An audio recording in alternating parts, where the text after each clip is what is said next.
The night everything changed started quietly, the kind of quiet that makes you notice every creak of an old house. I was halfway through locking up for the evening when a sharp, metallic clink echoed from outside, followed by a sound I knew far too well, the heavy wooden door to my root cellar opening. That door stayed shut. Always. As I froze in place, one terrifying thought slammed into my mind: someone was on my property, somewhere they had no right to be. I live on land that's been in my family for generations, long before the HOA arrived with its clipboards and threats. The root cellar sits behind the house, half buried, old stone walls keeping it cool year-round.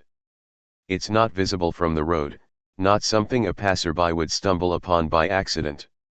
Which meant whoever was down there didn't wander in. They went looking. I grabbed my phone and crept toward the back window, heart pounding so hard it felt loud enough to give me away. A beam of light flickered from inside the cellar, sweeping across shelves stacked with jars and tools. Then I saw her. A woman in a bright jacket, hair pulled tight, rummaging through my property like she owned the place. Even from a distance, I recognized the posture, the entitlement, the complete lack of shame.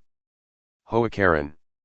This was the same woman who'd fined me for unapproved landscaping, complained about my fence height, and warned me that the association was monitoring my land use. Seeing her inside my cellar crossed a line I didn't even know existed. Fear twisted into anger, then into something colder and more focused. I didn't yell. I didn't confront her. I did exactly one thing. I walked to the cellar entrance and slowly, carefully, pulled the door shut. The latch dropped with a solid, unmistakable click. Inside, her flashlight beam froze. My hands were shaking as I stepped back and dialed 911. I told the dispatcher everything: trespassing, forced entry, unauthorized access. As I waited, standing in the dark yard, I realized this wasn't just about one woman snooping where she didn't belong. It was about power, control, and what happens when someone finally says no. What I didn't know yet was how quickly this night would spiral. How the minutes that followed would expose secrets, lies, and a pattern of HOA behavior far worse than a single act of trespassing. Standing there under the stars, phone pressed to my ear, I understood that by morning, nothing about my relationship with the HOA would ever be the same again. And that realization made the silence feel heavier than locked door. The first sound came seconds after the latch clicked.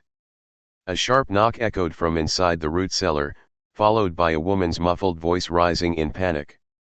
I stayed perfectly still, phone pressed to my ear as the dispatcher calmly asked for details. I gave my address, described the situation, and confirmed that yes, the trespasser was currently locked inside my cellar. There was a brief pause on the line before she assured me officers were on the way. From below, the knocking turned frantic. Metal shelves rattled. Glass jars clinked together as if knocked aside.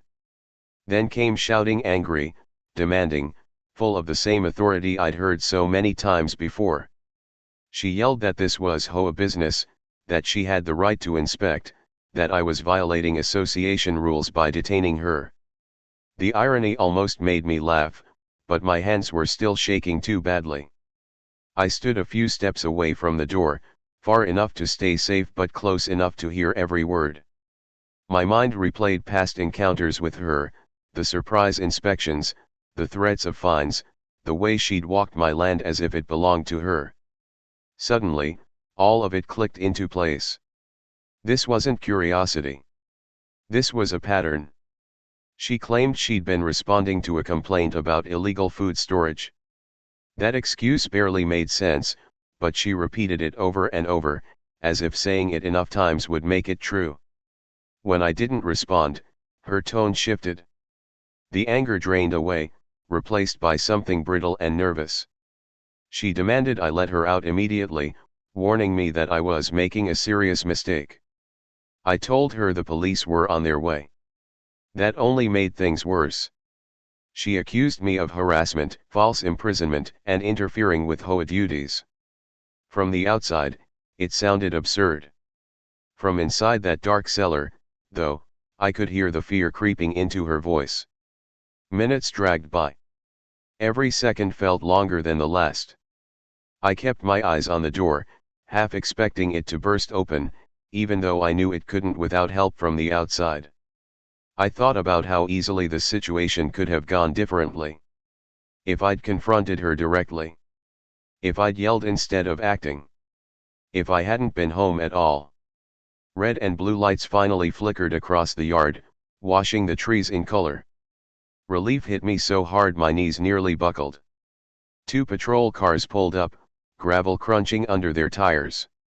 I waved them over, explaining everything again, this time face to face. One officer approached the cellar door while the other stayed with me. When they opened it, the woman rushed out, talking over herself, pointing, accusing, insisting she was the victim. The officers didn't look convinced. As they began asking questions, I realized this was no longer my word against hers. The truth was about to come out, whether she liked it or not. The moment the cellar door swung open, the night exploded into noise. The woman burst out, breathless and furious, pointing at me as if she'd rehearsed the accusation 1,000 times. She told the officers I had trapped her, that I was hostile, uncooperative, and deliberately interfering with official HOA duties. Her voice shook, but not with fear, with outrage that her authority had been challenged. The officers didn't react the way she expected. They didn't interrupt me or demand explanations. Instead, they asked her a simple question: why she was on my property after dark, inside a locked structure, without the owner's permission. She froze for half a second too long. That pause said more than any argument could. She tried to recover, explaining that the HOA had received anonymous complaints, that she was required to investigate potential violations, that time was of the essence. One officer calmly asked her to provide documentation, written authorization, a warrant, or even an email approving after-hours inspections. She had none. Her confidence began to crumble, replaced by defensiveness and raised volume. I handed over my phone, showing photos I'd taken earlier of the cellar door forced open and the interior disturbed. I explained the history of harassment, the repeated fines, the unannounced visits. The officers listened carefully, exchanging brief looks that told me they were starting to see the bigger picture. When asked directly if she had permission to enter the cellar, she avoided the question. She claimed HOA rules allowed access to community-impacting structures. That was when one officer gently but firmly corrected her. Private property, he explained, did not become community property just because an HOA existed. Without consent or a warrant, entry was illegal. Her tone shifted again, this time to pleading. She said it was all a misunderstanding, that she'd only meant to look, that involving the police was unnecessary. But it was too late for that. The damage was done. The officers separated us and began documenting everything. One of them asked if I wanted to press charges for trespassing and forced entry. The question hung in the air, heavy and surreal. I thought about every sleepless night, every threatening letter, every moment I'd felt watched on my own land. I said yes. As they placed her hands behind her back, she looked at me with pure disbelief. Not anger. Not hatred. Shock. As if consequences were something that only happened to other people. Watching her escorted to the patrol car, I felt something unexpected: relief mixed with clarity. This wasn't just about justice in that moment. It was the beginning of accountability, and I sensed the HOA was about to face far more scrutiny than it ever imagined. As the patrol car doors closed, the yard fell quiet again, but it was a different kind of silence now. The officers stayed behind to finish their report, asking detailed questions about the HOA, the fines, and the past encounters I'd had with that woman. The more I explained, the more their expressions shifted from routine professionalism to concern. This was no longer a simple trespassing call. It was starting to look like a pattern of abuse. One officer asked if I had any written communication from the HOA. I went inside and returned with a thick folder I'd kept out of sheer frustration: warning letters, fine notices, vague inspection reports, and emails full of threats masked as policy language. He flipped through them slowly, nodding to himself. That was when he made a call on his radio that I didn't expect.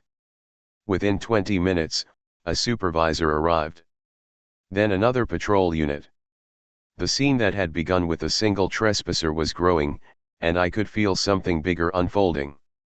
The supervisor asked me to walk him through the property line by line, explaining what belonged to me and what, if anything, was shared. I showed him surveys, deeds, and records proving the root cellar and surrounding land were fully private. Meanwhile, the HOA woman sat in the back of the patrol car, watching everything through the glass. Her posture had changed completely. Gone was the stiff confidence. In its place was tension, shoulders hunched, eyes darting between officers. She knew this was slipping out of her control. The supervisor made another call, this time to someone at the city level. I overheard phrases like unauthorized inspections, private property, and possible civil violations. My stomach tightened. I'd expected a report and maybe a warning. I hadn't expected escalation. An hour later, I was asked if I'd be willing to provide a formal statement at the station. I agreed. Before leaving, one officer quietly told me I'd done the right thing by calling the police instead of handling it myself. He said situations like this often revealed deeper issues when people finally pushed back. As they drove her away, I stood alone in my yard, looking at the cellar door that had started it all. It felt surreal that something so small, a single unlocked latch, had exposed such a massive overreach. I realized then that the HOA wasn't just dealing with a complaint anymore. They were facing scrutiny from authorities who didn't answer to them. That night, sleep didn't come easily. My phone buzzed with notifications, emails, and missed calls from unfamiliar numbers. The story was already spreading, and I had a feeling this was only the beginning. By morning, the entire neighborhood felt different, like the air itself was charged with rumor. I woke up to 3 voicemails from unknown numbers and a dozen emails marked urgent. Every single one came from the HOA. The tone had shifted overnight. The same people who once spoke in threats and fines were now polite, almost nervous, asking me to clarify what had happened and requesting a meeting as soon as possible. I ignored them at first. Instead, I reviewed everything I'd collected over the years: photos, emails, notices, and dates. Patterns emerged that I'd been too close to see before. The unannounced inspections always happened late. The complaints were vague and rarely traceable. The fines often contradicted their own bylaws. What looked like harassment now felt more like a system designed to intimidate. By noon, a letter arrived by courier. Not email. Not regular mail. Hand-delivered. Inside was a formal apology for any misunderstanding, along with a request that I drop the charges. They claimed the woman acted alone, without authorization, and promised an internal review. It was carefully worded, full of legal language, but one thing stood out. They were scared. I called the number on the letter and told them all communication would now go through my attorney. There was a long pause on the other end before a quiet acknowledgement. Hanging up felt like reclaiming something I didn't realize I'd lost control. That afternoon, a neighbor stopped by. Then another. And another. Each one had a story. Fines that made no sense. Threats over minor issues. Inspections that crossed boundaries. When they heard what happened with the root cellar, something shifted. People who'd stayed silent for years finally started talking. By evening, word spread beyond our street. Messages poured in from residents I barely knew, thanking me for standing up. A few admitted they'd been too afraid to push back themselves. Hearing that was both validating and unsettling. If this was happening to me, how many others had been affected? Late that night, my attorney called. He said the police report raised serious questions about the HOA's practices. Trespassing was just the beginning. There were potential civil violations, maybe more. He told me to be ready. This wouldn't end quietly. As I looked out over my land, I realized the root cellar incident wasn't an isolated mistake. It was the crack that revealed everything underneath. And once cracks form, they tend to spread. 2 days later, my attorney called me into his office with a tone I'd never heard before, equal parts excitement and disbelief. He had filed a simple records request related to HOA enforcement actions, expecting delays or resistance. Instead, what came back was fast and messy, as if someone on the other end wanted to unload a problem before it grew any bigger. The documents painted a disturbing picture. Over the past 5 years, the HOA had conducted dozens of inspections on private properties without proper notice or authorization. Fines were issued inconsistently, appeals were ignored, and in several cases, fees were collected without any legal basis at all. Even worse, some inspections were logged under vague categories like community safety review, a phrase that meant nothing in the bylaws. The woman from my cellar appeared everywhere in the records. Her name was tied to most of the complaints, most of the fines, and nearly all the after-hours visits. According to internal notes, she was considered proactive and results-driven. Reading between the lines, it was clear she'd been encouraged, not restrained. My attorney explained that this wasn't just bad behavior. It was potential liability. If homeowners could prove a pattern of unlawful entry and intimidation, the HOA could face serious consequences. He advised me to keep documenting everything and, most importantly, not to engage directly with the association. That same afternoon, a certified letter arrived from the HOA's legal counsel. This one wasn't apologetic. It was defensive. They denied wrongdoing, claimed compliance with bylaws, and warned against defamatory statements. The shift was almost comical. Fear had turned into bluster, a classic move when pressure started to mount. Neighbors continued coming forward. One shared security footage of an HOA representative opening a locked shed. Another produced emails threatening liens over minor disputes. Each story echoed my own experience, reinforcing that this wasn't personal. It was systemic. Then came the call that surprised me most. A city compliance officer wanted to meet.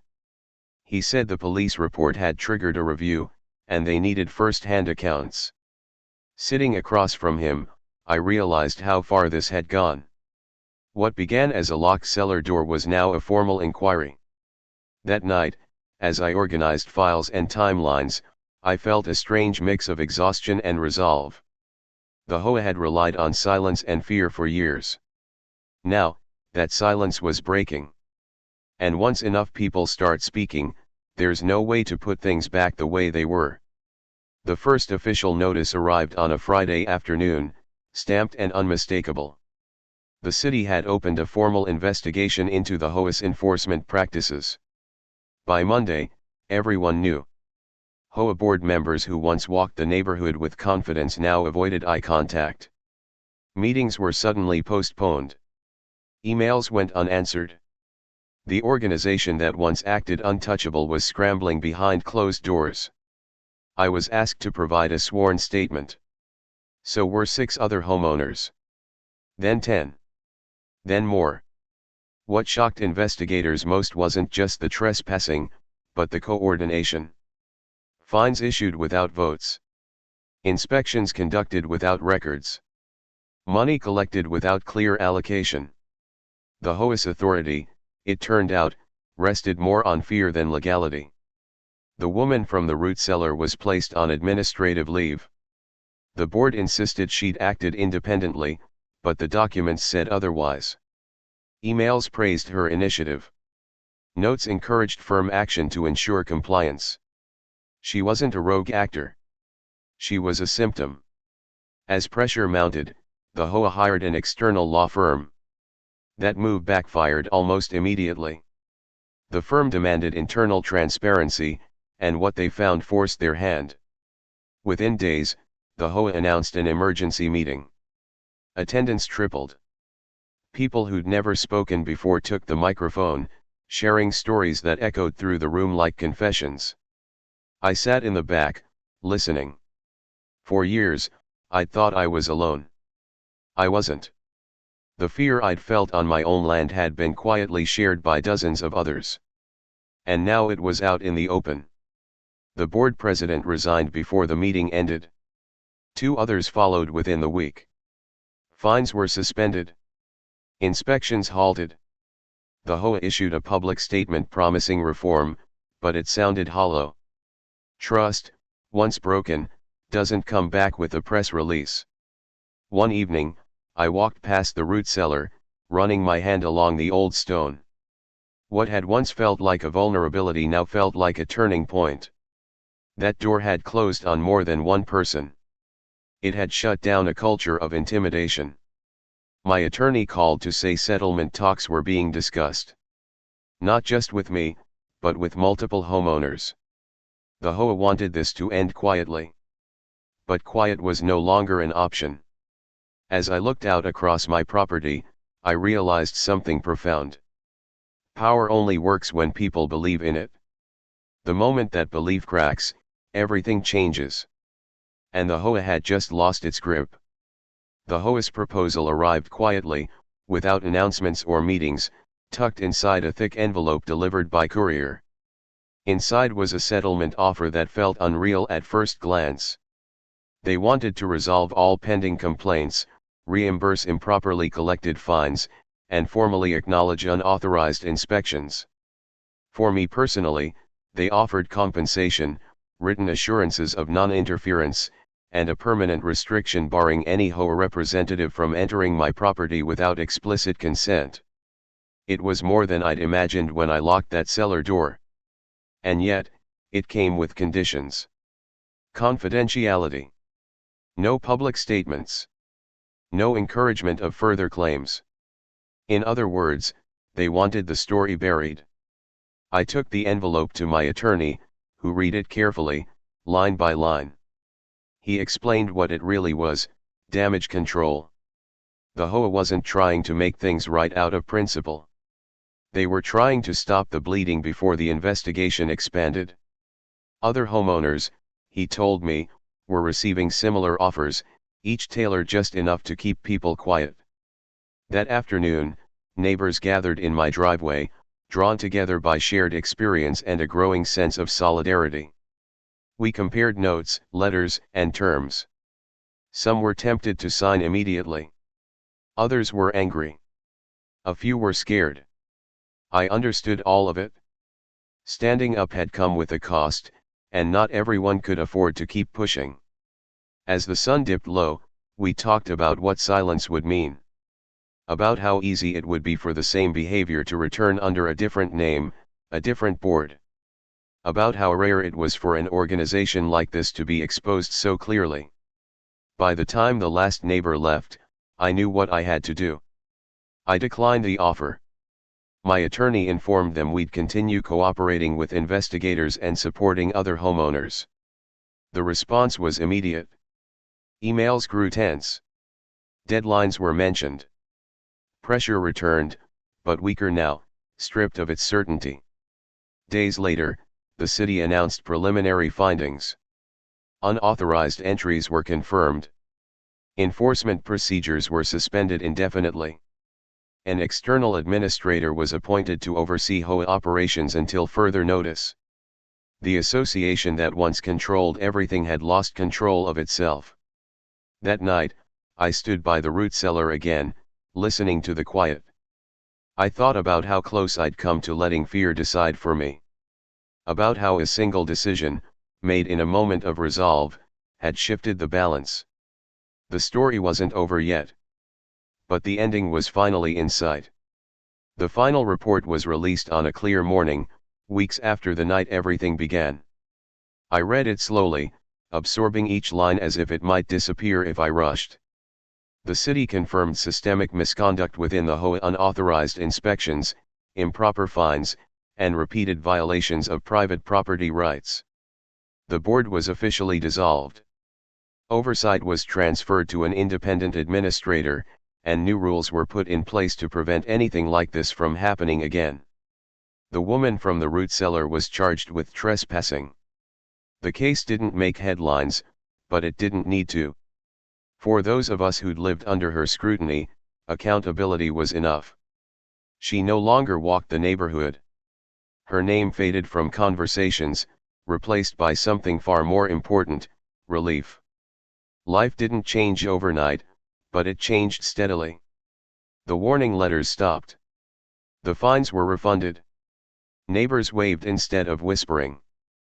People stood a little taller. The fear that had once crept quietly through the community began to lift, replaced by a cautious sense of confidence. One evening, I opened the root cellar again, stepping inside with a lantern. The jars were back in place. The shelves steady. The door strong. What once felt like a violation now felt reclaimed. That space, like my land, was mine again, not just legally, but emotionally. I thought about how close I'd come to ignoring that sound, to assuming it was nothing, to letting someone else decide what happened on my property. Locking that door hadn't been an act of anger. It had been an act of boundaries. And boundaries, I learned, have power. Neighbors still stop by sometimes to talk about it all, replaying details, shaking their heads in disbelief. They thank me, but I always tell them the same thing. This didn't happen because of one person. It happened because people chose to speak instead of staying silent. The HOA still exists in name, but it's unrecognizable now, stripped of unchecked authority, watched closely, bound by clear limits. That's how it should have been from the start. Late at night, when the house is quiet, I sometimes think back to that first sound, the door opening when it shouldn't have. It reminds me that moments of disruption often carry hidden opportunities. You don't see them at first. You feel fear, then anger, then doubt. But if you stand your ground, those moments can become turning points. I locked the door and let the police handle it. What followed was bigger than I ever expected. And every time I hear that latch click now, I'm reminded of something simple and lasting: power fades when people stop being afraid of it.